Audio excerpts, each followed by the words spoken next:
What's up guys? I hope you are doing well. I am Veer, welcome to Star Love family. तो कैसे हो दोस्तों? मैं आशा करता हूँ शानदार तरीके से आप लोग अपनी लाइफ को एंजॉय कर रहे हो, अपनी सेहत, फैमिली और पढ़ाई का ध्यान काफी अच्छे से रख रहे हो। देखिए कितनी शानदार बात यहाँ पर बोली गई है, never give up on something you really want. यानी कि लाइफ में जो आप लोग चाहते हैं ना, उसके लिए कभी भी आप लोगों को गिव अप नहीं करना चाहिए, चाहे कोई भी हालात, कोई भी सिचुएशन और कोई भी कंडीशन क्यों ना बने।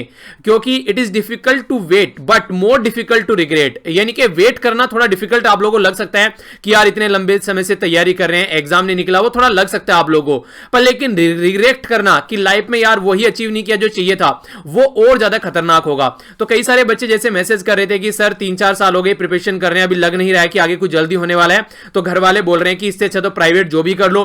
देखिए वो आप लोग अपनी जगह सही है, क्योंकि सिचुएशन सबके साथ में ऐसी बन रही है, पर लेकिन सबसे बड़ी बात यहां पर यह है कि जब आप लोग अपनी लाइफ में 7-8 या फिर 10 साल बाद बैठे होंगे, आप लोगों की फैमिली होंगी, बच्चे होंगे, वाइफ होगी, घर होगा, उस टाइम पर आप लोग कोई एक जॉब कर रहे होंगे, और उस टाइम पर अगर आप लोग सोचे कि क्या यार यही लाइफ हम लोगों को लीड करनी थी, इसी लाइफ के लिए हम लोगों ने अब तक ये मेहनत की थी कि अब इसको छोड़कर चले जाएं।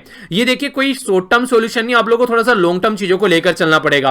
तो इसीलिए यहां पर कभी भी आप लोगों को ऐसा लगे कि हाँ ऐसा कुछ हो रहा है, तो आप लोग हमेशा अपने से, जो ऐसा तबका है सोसाइटी का जो कि उससे भी जिल्लत भरी जिंदगी जी रहा है, तो उसको देखिए तो आप लोगों को थोड़ा सा अपने अंदर कॉन्फिडेंस आएगा कि नहीं यार ये वाली जिंदगी कम से कम नहीं जीनी है, एक अच्छी जिंदगी जीनी है, और ऐसी जिंदगी जीनी है ताकि जिस तबके को हम लोग देख रहे हैं कि हाँ बहुत बुरी जिंदगी जी रहा है, उसकी भी कम से कम कुछ हेल्प कर सकें लाइफ में आगे बढ़कर। तो इस तरीके से अगर आप लोग लाइफ में सोचेंगे अपने बारे में भी और थोड़ा दूसरों के बारे में भी, तो आप लोग के अंदर काफी कॉन्फिडेंस आएगा, और जो काम आप लोग करना चाहते हैं उसको आप लोग ढंग से कर पाएंगे। तो ये तभी होगा जब आप लोग अपने गोल ओरिएंटेड थॉट रखें, ना कि आप लोगों के जो दूसरे थॉट है वो हावी होने लगेंगे, तो ये चीजें आप लोगों की डाइल्यूट होने लगेगी। तो ये आप लोगों को अपने आप से डिसाइड करना है कि इन सब चीजों को कैसे मेंटेन रखना है और कैसे डेली अपने आप को कॉन्फिडेंस में रखना है। ओके, तो जैसा कि हम लोगों ने लास्ट वीडियो के अंदर अपना स्टार्ट कर दी थी, जो रिवर से इंपॉर्टेंट, तो रिवर है आप लोगों के सामने, यहां पर आज है आप लोगों की सखी रिवर। ठीक है, तो जाकर मैप में निहारेगा कहां पर ये लोकेटेड है, फिर इसके बारे में हम लोग डिस्कस करेंगे। बाकी काफी कुछ शानदार डिस्कस करने के लिए आज के द हिंदू न्यूज़पेपर में। और वही बात है कि खुश तो आज तुम बहुत हो गए। आखिर ऐसा क्या हो गया, खुश होने की बात क्या है? तो ये है आप लोगों के सामने यहाँ पर खुश होने वाली बात। खुश होने की क्या बोला जाए, हालांकि देखिए कई सारे बच्चे ये भी बोल रहे हैं कि कोई सोल्यूशन नहीं है यहाँ पर, क्योंकि कई सारे अच्छे ऐप भी थे और कई सारे और दूसरे ऐप भी थे। कल ही यहाँ पर 59 ऐप ऐसे हैं जो हमारी कंट्री में ये अभी रिसेंटली इनको बंद कर दिया गया हमारी कंट्री में, जिसमें सबसे टॉप पर है टिकटॉक। टिकटॉक हमारी कंट्री में काफी ज्यादा यूजर थे, पर लेकिन टिकटॉक पर कई सारे ऐसे आरोप लगाए जा रहे थे कि हमारी कंट्री में जो डेटा है उसको काफी ज्यादा चोरी कर रहे थे। आप लोगों ने एक चीज देखी होगी, चाइनीज जो ऐप है या फिर चाइनीज जो मोबाइल फोन है, उनमें आप लोगों ने एक चीज फील की होगी कि डेटा की काफी ज्यादा चोरी की जाती है, फालतू की एक्सेस मांगते रहते हैं। इसी के साथ में आप लोगों ने कई बार ये भी फील किया होगा, जैसे कि आप लोग अगर कोई ऐप डाउनलोड कर रहे हैं, तो एक ऐप डाउनलोड कर रहे हैं, दूसरे का एडवर्टाइजमेंट लगा देते हैं कि उसको भी डाउनलोड कर लो, तो वो काफी बुरी कंडीशन देखने को मिलती है। यानी कि कई बार जिनको नहीं पता है तो एक पर क्लिक करते हैं, फिर दूसरा भी क्लिक हो जाता है, तो एक जो डाउनलोड करना था वो तो हो ही गया, एक एक्स्ट्रा डाउनलोड हो गया, तो वो सिचुएशन कई बार यहां पर देखने को मिलती है। तो इस सब सिचुएशन को ध्यान में रखते हुए इंडियन गवर्नमेंट के द्वारा स्टेप उठाया गया। अभी 59 चाइनीज जो ऐप हैं उनको रिसेंटली अभी बंद कर दिया गया है। तो कुछ ही दिनों के अंदर, हालांकि आपके मोबाइल में भी ये चल रहे होंगे, पर लेकिन कुछ ही दिनों के अंदर आप लोगों को प्ले स्टोर पर नहीं मिलेंगे, और इसी के साथ में जो iOS है जो एप्पल के लिए, वहां पर भी नहीं मिलेंगे, और आप लोगों के मोबाइल में भी ये चलने बंद हो जाएंगे। तो ये यहां पर भी बहुत बड़ा स्टेप आप लोग बता सकते हैं, जिसको यहां पर देखने को मिल रहे हैं। कई सारे ऐप है जिसमें यहां पर टिकटॉक हो गया, शेयरिट हो गया, शेयरिट भी आप लोग यूज करते थे। इसी के साथ में कई सारे और भी हैं, जैसे हेलो ऐप काफी ज्यादा न्यूज में था अभी, लाइकी के बारे में भी आप लोगों ने सुना होगा। नेक्स्ट अगर यहां पर बात करें तो जैसे कि मैं आप लोगों को बताऊं, जो नॉर्मली स्टूडेंट काफी सारे यूज करते थे, जैसे कैम स्कैनर। ठीक है, तो ये यहां पर काफी अच्छा ऐप लगता था मुझे भी पर्सनली, मैं भी इसको यूज करता था कई बार जो डॉक्यूमेंट्स को स्कैन करने में। चलिए कोई नहीं, इसके ऑल्टरनेटिव कई सारे ऐप आप लोगों को मिल जाएंगे। बाकी कोशिश कीजिए कि अब इनसे थोड़ा दूर रहिए। दूर क्या रहिए, आप क्या रहेंगे, अभी अपना आप ही दूर हो जाएंगे वैसे तो। पर लेकिन जो सबसे अच्छी बात यहां पर लग रही है वो ये लग रही है कि हमारी कंट्री को अब अपने ऊपर फोकस देना चाहिए थोड़ा सा। अपनी कंट्री खुद के ऐसे ऐप होने चाहिए ताकि बाहर की कंट्री में हमारा डेटा न जा सके।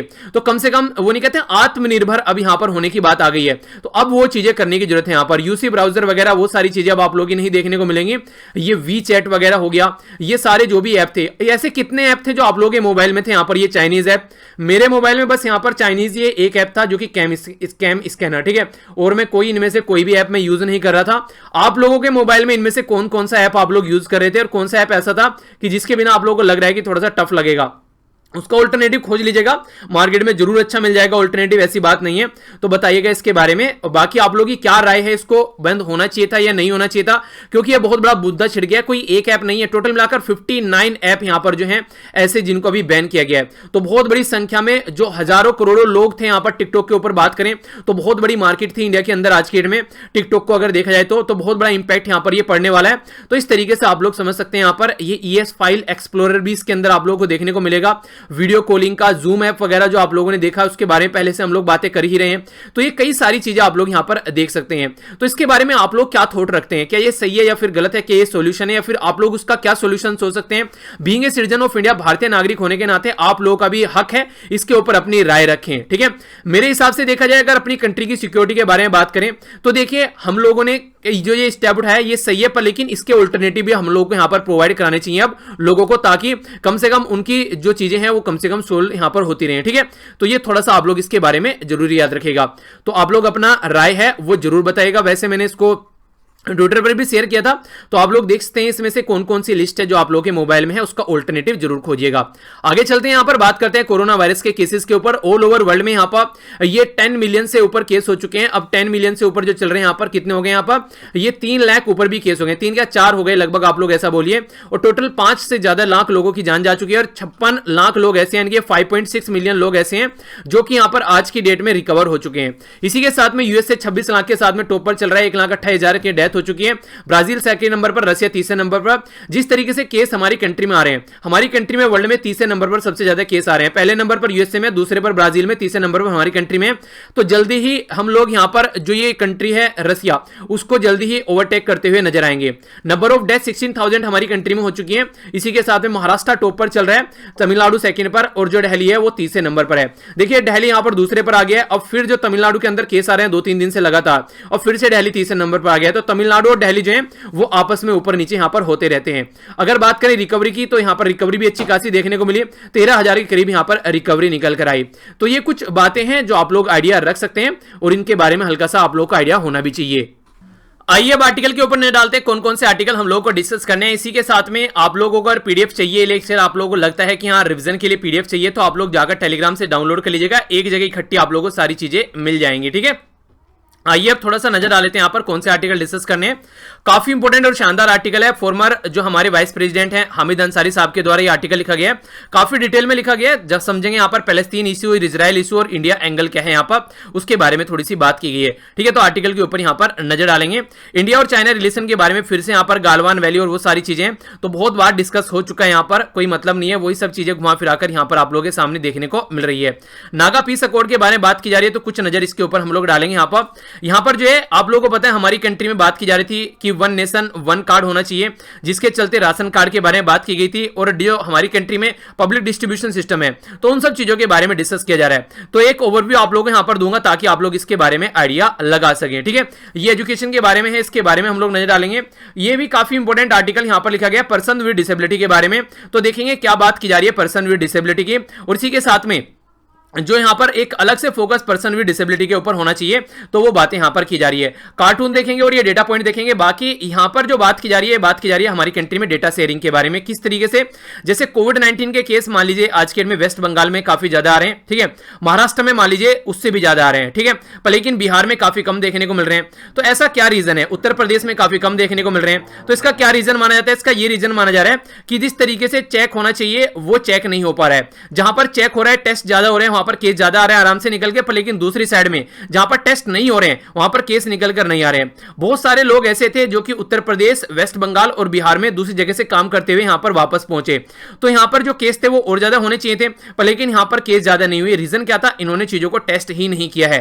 तो इसके चलते कहीं ना कहीं एक ऐसा भी कंडीशन है कि डेटा छुपाया जाता है। जैसे मान लीजिए एक कंडीशन कहीं खराब हो रही है, मान लीजिए किसी पर्टिकुलर एरिया में क्राइम ज्यादा हो रहे हैं, तो उसमें एफआईआर दर्ज नहीं की जाती है। एफआईआर दर्ज होने का मतलब है कि वो केस वहां पर दर्ज हो गया। अब कल को डेटा तैयार करेगा national crime of record bureau, जिसको आप लोग शॉर्ट फॉर्म में नेशनल क्राइम रिकॉर्ड ब्यूरो, ठीक है, एनसीआरबी जिसको आप लोग बोलते हैं।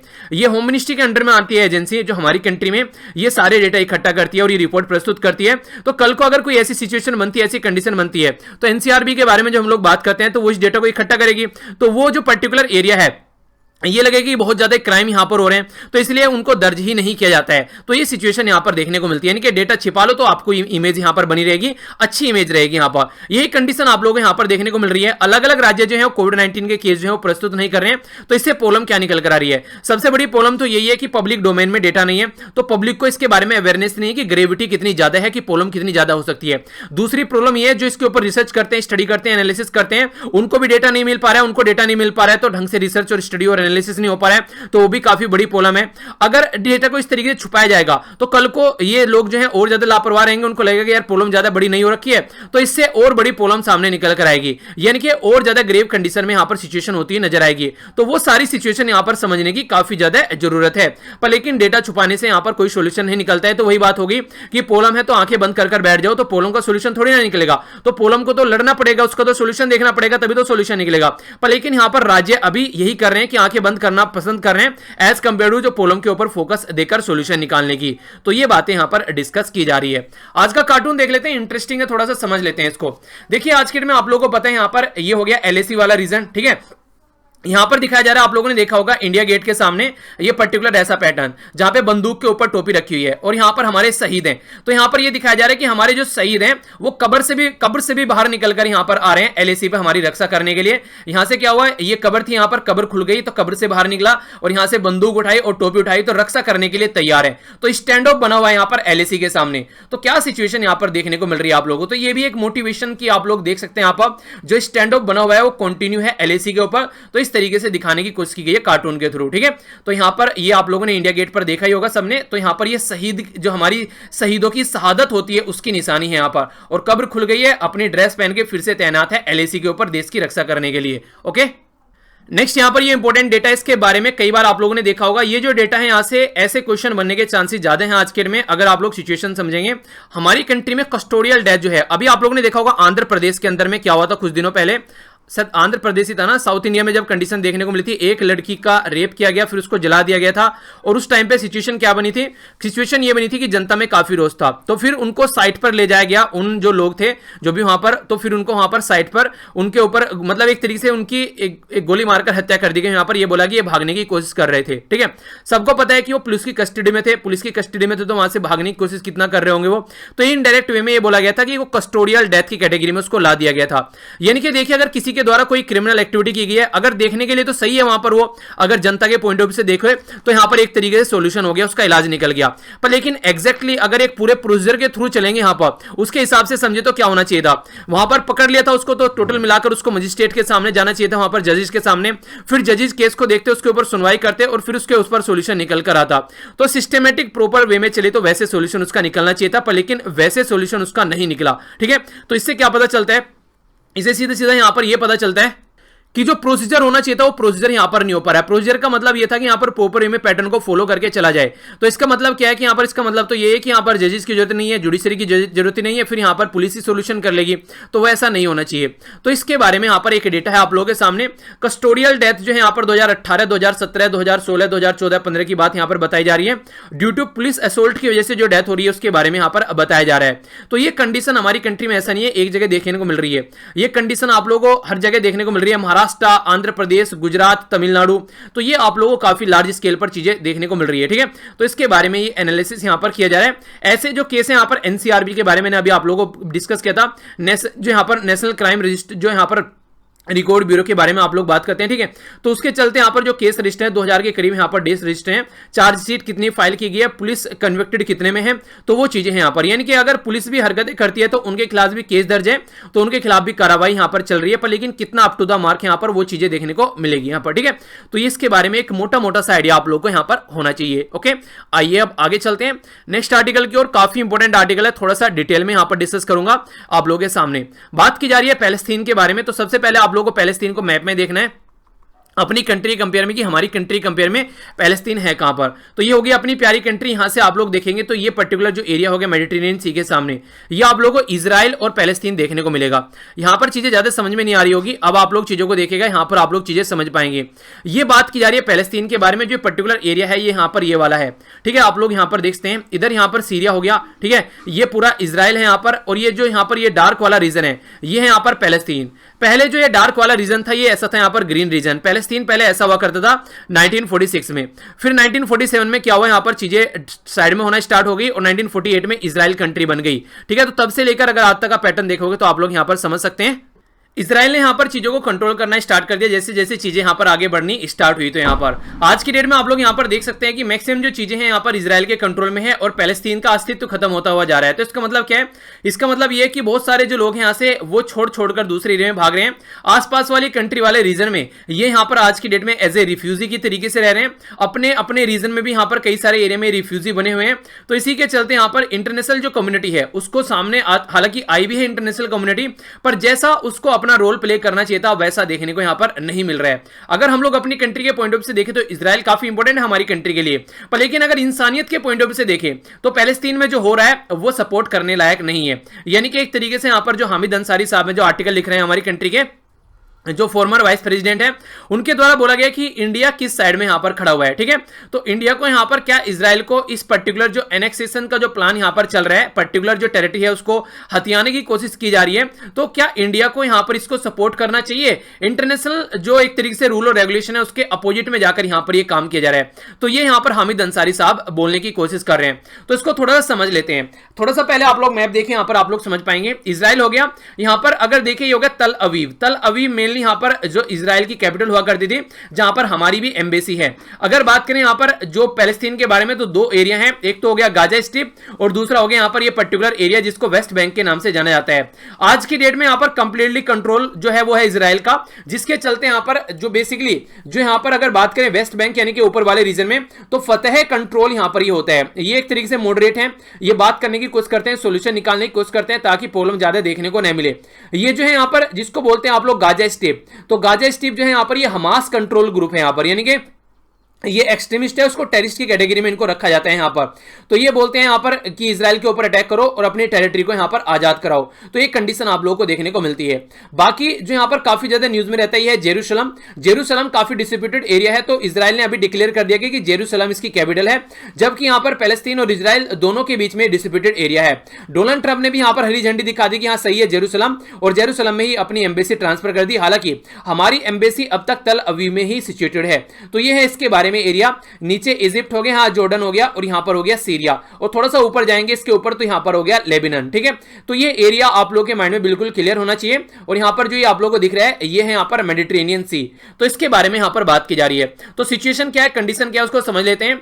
इंडिया को यहां पर पूछना चाहिए इजराइल की सपोर्ट के बारे में जब बात करते हैं कि इजराइल अगर एनेक्स करने की बात करता है जो यहां पर पैलेस्तीन वाला रीजन, तो क्या ये इंटरनेशनल जो लीगलिटी है, इंटरनेशनल जो रूल और रेगुलेशन है उनका उल्लंघन नहीं हो रहा है? 24 जून को जो यूएन है यानी कि यूनाइटेड नेशन है उसके सेक्रेटरी जनरल हैं एंटोनियो गुटेरेस, उनके द्वारा एक वर्चुअल मीटिंग यहां पर बुलाई गई यूएन सिक्योरिटी काउंसिल की इजराइल पैलेस्तीन रिलेशन को ध्यान में रखते हुए। तो ये काफी खतरनाक सिचुएशन आप लोग यहां पर बोल सकते हैं। वेस्ट बैंक के लिए ये अलार्म आने वाली कंडीशन है, क्योंकि अगर कंडीशन क्या देखने को मिल रही है आप लोग ये समझिए। ये नेक्स्ट वाली स्लाइड एक बार देखिए फिर आप लोगों को बताता हूं। 1 जुलाई को अराउंड यानी कि आज क्या है जून है यहां पर 30 और 1 जुलाई यानी कि कल अराउंड 30% ऑफ ऑक्युपाइड जो वेस्ट बैंक वाला रीजन है यहां पर उसको एनेक्स करने की बात की जा रही है बेंजामिन नेतन्याहू के द्वारा, यानी कि इजराइल के प्राइम मिनिस्टर के द्वारा।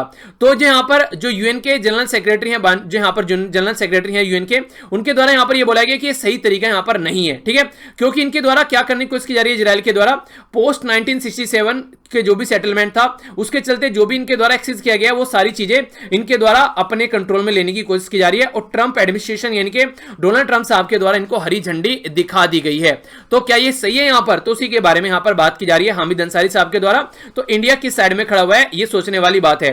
तो इस तरीके से यहां पर most serious violation of international laws आप लोग बोल सकते हैं, किसी दूसरे की कंट्री की टेरिटरी को अपने अंदर मिला लेना, तो ये सही नहीं है यहां पर एक तरीके से इंटरनेशनल कम्युनिटी के हिसाब से अगर बात करें। ऐसे तो कल को जो भी ताकतवर कंट्री होगी दूसरी कंट्री की अपने अंदर मिलाने की कोशिश करेगा, तो ये कितने हद तक सही है, तो ये बात यहां पर बोली जा रही है। अगर बात करें यहां पर इजराइल गवर्नमेंट के बारे में, तो उनके द्वारा यहां पर जो एक्शन प्लान है उसको रोकने की कोशिश की जानी चाहिए यहां पर मिडिल ईस्ट या क्वार्टेट के द्वारा। ये काफी इंपॉर्टेंट टर्म आप लोगों के लिए बन सकती है, पूछा भी जा सकता है कि यहां पर मिडिल ईस्ट क्वार्टेट क्या है यहां पर। ठीक है, तो ये क्या है यहां पर MEQ भी आप लोगों से पूछा जा सकता है। तो ये एक ग्रुप है यहां पर जो कि इजराइल और पैलेस्तीन के बीच में पीस प्रोसीजर को मीडिएट करने की कोशिश करता है, इनकी शांति बनाए रखने की कोशिश करता है, जिसमें यूएसए, रशिया, यूरोपियन जो मेंबर हैं और इसी के साथ में यूएन।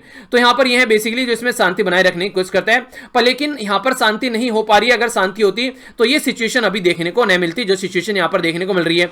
तो यूएन बोल रहा है इस ग्रुप को कि भैया कुछ तो करो, शांत क्यों बैठे हुए हैं यहां पर, जबकि ट्रंप एडमिनिस्ट्रेशन जो है वो इजराइल को खुले आम बिल्कुल सपोर्ट कर रहा है। उसका रीजन ये बहुत सारी ज्यूज कम्युनिटी है यूएसए के अंदर में, और अभी नवंबर के महीने में इलेक्शन होने वाले हैं यूएसए के अंदर में, तो उसको ध्यान में रखते हुए यूएसए जो है वो यहां पर अपने इलेक्शन पर ज्यादा फोकस दे रहा है और इस तरीके की हरकतों को बिल्कुल ओपन सपोर्ट यहां पर कर रहा है। इंटरनेशनल लॉ के हिसाब से अगर आप लोग बात बोले तो किसी की टेरिटरी को फोर्सफुल इस तरीके से एक्वायर करना ये सही नहीं है, यहां पर एक तरीके से ये बिल्कुल गलत है। यहां पर अगर स्टेटमेंट के बारे में बात करें 16 जून की, तो office of high commissioner for human right के द्वारा भी यहां पर बोला गया, यूएन ह्यूमन राइट के द्वारा डिस्क्राइब किया गया कि ऑक्युपाइड टेरिटरी अगर आप लोग कर लेते हो तो यूएन और जेनेवा कन्वेंशन के हिसाब से बिल्कुल सही नहीं है, और जो लोग यहां पर इस पर्टिकुलर एरिया में रहते हैं उनके फंडामेंटल राइट का और ज्यादा हनन होगा। और ये यूएन सिक्योरिटी काउंसिल और इसी के साथ में जनरल असेंबली के द्वारा भी अगर बात देखी जाए तो ये अस्वीकार्य है जो हरकतें यहां पर की जा रही है, यानी कि सही तरीका यहां पर नहीं है जो एक्टिविटी आप लोग यहां पर कर रहे हैं, ऐसा बेसिकली नहीं होना चाहिए था। 53 ईयर ओल्ड इजरायली जो यहां पर बेसिकली ऑक्यूपेशन आप लोग जो ऑक्यूपेंट्स आप लोगों को देखने को मिलते हैं, जो कि तो आप लोग कंडीशन ये समझिए यहां पर ये जो पर्टिकुलर एरिया है ये आज से नहीं है, काफी लंबे समय से चीज चल रही है, जैसे मैंने अभी आप लोगों को मैप में दिखाया। यहां पर 1946, 1947 और 1948 से 1967 तक काफी ज्यादा सिचुएशन जो थी वो खतरनाक यहां पर बननी स्टार्ट हो गई थी।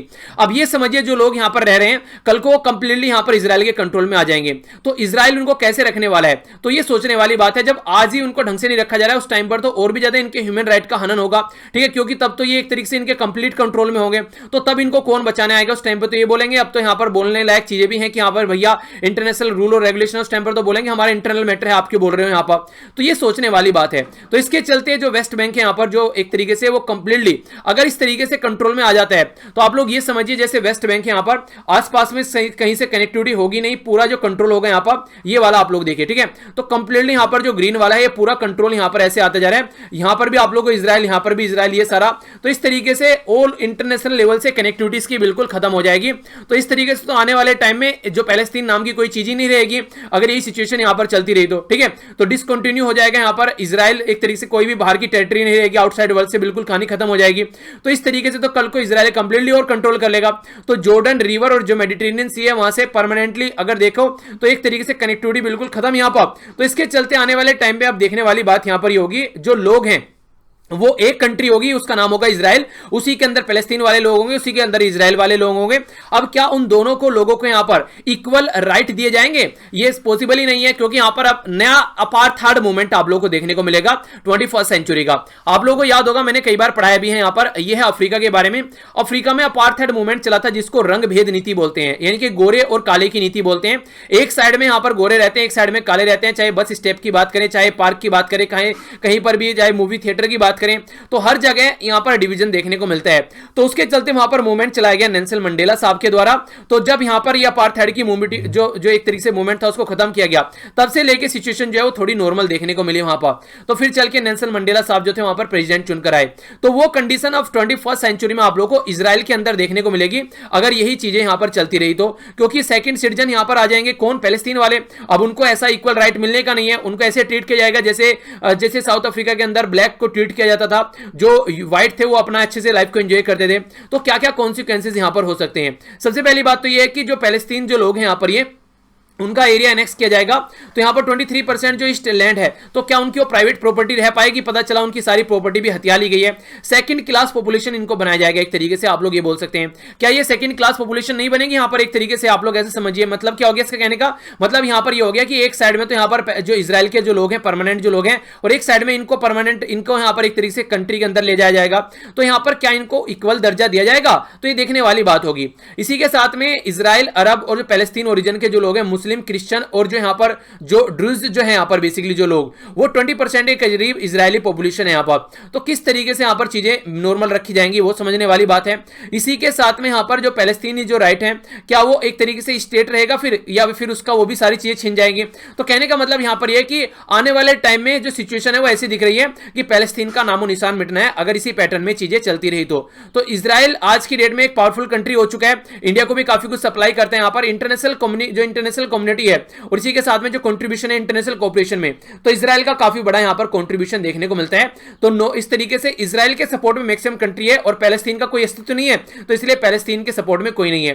कहने का मतलब है साधारण भाषाओं में आप लोगों को बोलूं, जिसकी लाठी उसकी भैंस। पैलेस्तीन के साथ में कोई नहीं है क्योंकि उसके पास में कुछ नहीं है। इजराइल गलत करते हुए सही है क्योंकि उसके पास में पावरफुल कंट्री है, उसके पास में आज के डेट में टेक्नोलॉजी है, हथियार है, उसकी जो इंटरनेशनल एजेंसी, उसकी जो एक तरीके से सिक्योरिटी एजेंसी है वो काफी खतरनाक लेवल पर काम करती है। यानी कि आज के डेट में इजराइल का दबदबा है, ऐसा आप लोग यहां पर बोल सकते हैं। तो इसलिए सारी चीजें जो है वो इजराइल के फेवर में चल रही है और इंटरनेशनल कम्युनिटी भी चुप है। यहां पर इंडिया के बारे में बात करें तो इंडिया को बोला जा रहा है कि देखिए इंडिया को कम से कम चीजों को समझना चाहिए, ठीक है। रिलेशनशिप अच्छे हैं, स्ट्रेटेजिक डायमेंशन है इजराइल के साथ में, म्यूचुअली बेनिफिट के बारे में हम लोग बात करते हैं। हमारी मित्रता भी है इजराइल के साथ में, पर लेकिन पैलेस्तीन के लोगों के साथ में भी हमारी मित्रता है। तो एक इंडिपेंडेंट कंट्री होने के नाते हम लोगों को कम से कम सपोर्ट करना चाहिए पैलेस्तीन को, जो हम लोग सपोर्ट भी करते आ रहे हैं। पर लेकिन फिलहाल अब हम लोग आज के दिन में खुल के इजराइल के साथ में होते हुए नजर आ रहे हैं। पर लेकिन ये इंटरनेशनल जो रिजोल्यूशन है, यूएन की जो रूल और रेगुलेशन है उसके हिसाब से ये सही नहीं है। तो हम लोग को तो हमेशा यूएन के हिसाब से काम करते थे हम लोग, तो यूएन के हिसाब से देखा जाए तो हम लोग को पैलेस्तीन के साथ में यहां पर हम लोगों को खड़ा होना चाहिए। तो इस क्रिटिकल जंक्चर पर हम लोगों को कहीं ना कहीं सपोर्ट करना चाहिए कि जो यहां पर ये बात की जा रही है 1 जुलाई को एनेक्स कर लिया जाएगा, जो यहां पर वेस्ट बैंक वाला रीजन है उसको कम से कम रोकना चाहिए यहां पर। तो कहीं ना कहीं इंटरनेशनल जो रूल और रेगुलेशन है उनकी दुहाई कम से कम देनी चाहिए। तो ये इंडिया को भी कम से कम यहां पर अपना एक इंटरनेशनल होनी कहते हैं लेवल पर कि भैया आपका क्या स्टैंड है, तो आप भी कुछ बोलो ना। अगर आप लोग चाहते हो ग्लोबल लीडर बनना तो आप लोगों का भी कुछ ना कुछ स्टैंड होना चाहिए ना ग्लोबल लेवल पर। अगर कुछ गलत हो रहा है तो वो बातें यहां पर पूछने की कोशिश की जा रही है, ठीक है। तो इसके बारे में आप लोग आइडिया रख सकते हैं। नेक्स्ट जो आर्टिकल है इससे पहले आप लोगों के सामने क्वेश्चन है, बोला जा रहा है this is an opportunity for policy maker to improve accessibility for person with disability in the post COVID world, ठीक है। कहने का मतलब क्या है कि देखिए अगर आप लोगों के सामने यहां पर अभी फिलहाल जो कोविड-19 की कंडीशन बनी हुई है तो इसको आप लोगों को अपॉर्चुनिटी की तरीके से लेना चाहिए, खासकर जो पॉलिसी मेकर है यानी कि जो गवर्नमेंट है, ताकि पोस्ट कोविड-19 जो सिचुएशन बनेगी यहां पर यानी कि कोरोना वायरस खत्म होने के बाद में जो सिचुएशन बनेगी उसमें हम लोग चीजों को ढंग से लेकर चल सके, खासकर जो पर्सन विद डिसेबिलिटी है उनके लिए, ठीक है। यानी कि जो दिव्यांगजन लोग हैं हमारी कंट्री में उनकी लाइफ को थोड़ा सुधारा जा सके, तो उसके ऊपर फोकस देकर यहां पर चलना है। तो उसके बारे में आर्टिकल लिखा गया, काफी इंटरेस्टिंग है, थोड़ा सा डिटेल में इसके बारे में जानते हैं। कई सारी बातें आप लोग यहां पर जानने को मिलने वाली हैं, ठीक है। तो एक एक कर यहां पर देखते हैं क्या क्या बातें हैं। सबसे पहले बात की जा रही है a new era of accessibility. देखिए आप लोगों को देखने को मिल रहा है आज के डेट में अगर कोई घर से बाहर निकल रहे हैं तो एक बिल्कुल अलग ही पैटर्न में चीजें चल रही हैं, वो एक अलग तरीके से चीजों को लेकर चल रहा है। यानी कि आज के डेट में जो पैटर्न है वो कंप्लीटली डिफरेंट आप लोगों को नजर आएगा। यहां पर एक तरीके से जो लोग हैं वो मास्क लेकर चलते हैं, हैंड सैनिटाइजर भी मैक्सिमम लोग रखते हैं, लोगों से डिस्टेंस बनाने की कोशिश कर रहे हैं, हाथ नहीं मिला रहे हैं। पहले गले पड़ते थे, झप्पियां लगती थी, अब सारी चीजें झप्पियां पप्पियां सब बंद हो गई हैं। कहने का मतलब यहां पर यह थोड़ा डिस्टेंस रखने की कोशिश की जा रही है हर एक तरीके से। तो इससे सिचुएशन क्या बन रही है, सिचुएशन यहां पर यह बन रही है कहीं ना कहीं अगर आप लोग देखेंगे कि एक नया नॉर्मल तैयार हो रहा है, तो उसी नए नॉर्मल में एक ऐसा सेक्शन भी है सोसाइटी में जिसको आप लोग दिव्यांगजन बोलते हैं, तो उस सेक्शन के ऊपर भी हम लोगों को फोकस देकर चलना चाहिए। तो ये कंप्लीट कुछ तो मैं आर्टिकल के अंदर डिस्कस करूंगा, कुछ आप लोगों को पता होगी जो चीजें जो भी आप लोगों ने अब तक सुनी है, तो उसके बेस पर आप लोग ये आंसर लिखने की कोशिश कीजिएगा, ठीक है। तो एक अच्छा आंसर लिखिएगा आप लोग।